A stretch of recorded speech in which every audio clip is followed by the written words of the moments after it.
Okay guys, so I have the two channels bent. You can see there, or not channels, the pieces of sheet metal. I have those bent on a 90 there.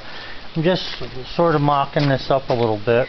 The difference between this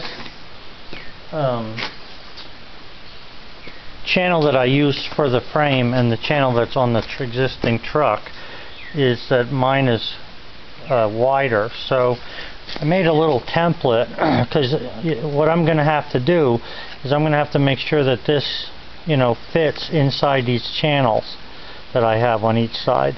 So it looks like I'm going to have to cut this down, but I don't want to end this with the edge of the channel. I want this to run under the channel so there's a continuous piece there. So what I'll do is I'll cut this down somewhere in here, and then I'll bend this end down to conform to that and then weld this all together. So that's the box I'm going to build there, and I'll trim it off and do whatever I have to do to make it fit my channel. I'm going to flatten up this edge here that I hammered out. It's easy enough to do. I have a planishing hammer, or I could just use the hand hammer on top of that 10-inch beam would do it.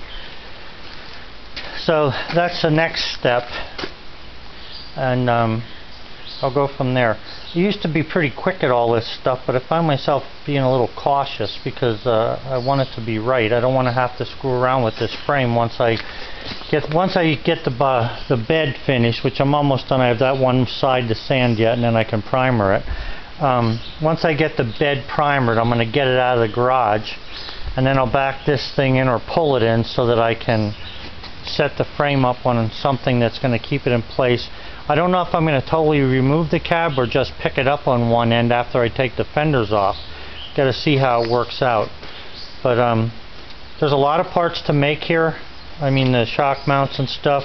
Like I said, you can buy them, but I'm looking for a truck that I can plow with, that's not going to fall apart, and that's the frame I'm building.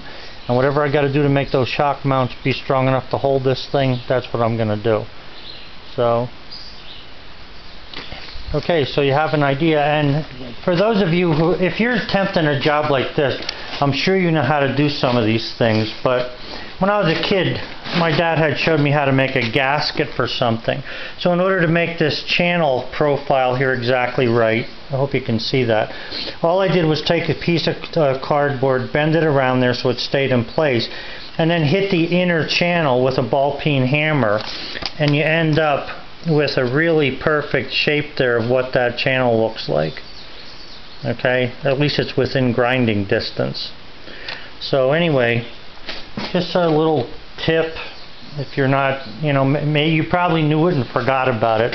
That's the kind of people I'm assuming are watching this. But anyway, if not, that's a good tip. So, alright guys, thanks a lot. Wish me luck, and have a good day.